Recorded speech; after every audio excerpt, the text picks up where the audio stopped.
ძალიან რთული არის საუბარი იმაზე, რომ ამ ხელისუფლების პირობებში ამ კონკრეტულ საქმესთან დაკავშირებით, რომლის უკანაც პრაქტიკულად მთელი სახელმწიფო ვერტიკალია, დაწყებული ბიზინე ევანიშვილიდან დამთავრებული ალბათ არის რიგით ჩინოვნიკამდე, რომელთაც აიძულებენ პრაქტიკულად ამ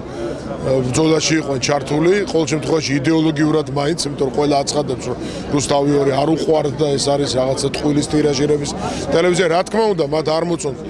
ის, რომ რუსთავი 2-დან ყველაზე ხმამაღლა ისმის ხალხის სატკივარი იმ ტყუილების შესახებ, რომელიც ხელისუფლებამ ხალხს უთხრა და მართლმწარედ მოატყუა ისინი და იმ პროცესების შესახებ, რომელიც არის საქართველოში, განსხვავებით იმ რეალობისგან, რომელსაც ხატავს დღეს ხელისუფლება, ეს არ უყვართ, არ მოწონთ. აქედან გამომდინარე, რა თქმა უნდა, რუსთავი 2 არ აწყობს და ამიტომ წამოიწყეს უკვე რამდენიმე წლიანი ესეთი საბრძოლო მართლაც ეპოპეა რუსთავი 2-ის წინააღმდეგ სხვადასხვა მიმართულებით. ამიტომ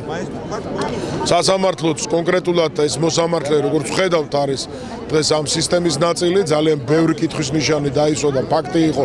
მოტანილი იმის თაობაზე, რომ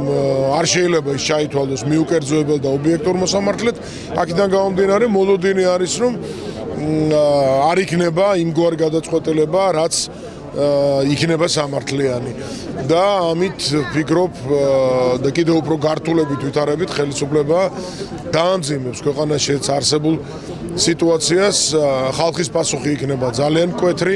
ამაზე საქართველოს იმიჯი იქნება კიდევ უფრო შელახული, თუკი რუსთავი 2 გაჩერდება, როგორც ფუნქციონირებადი ტელევიზია და მისი სარედაქციო პოლიტიკა იქნება სხვაგვარი ვიდრე ეს დღეს. საქართველოსთვის ეს იქნება კიდევ ერთი დარტყმა, როგორც შიგნით, ასე გარეთ და ეგონება ხელისუფლებას, რომ ამით ის რაიმეს მიაღწევს.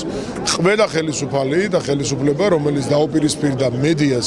დაუპირისპირდა ხალხის ნებას, მან წააგო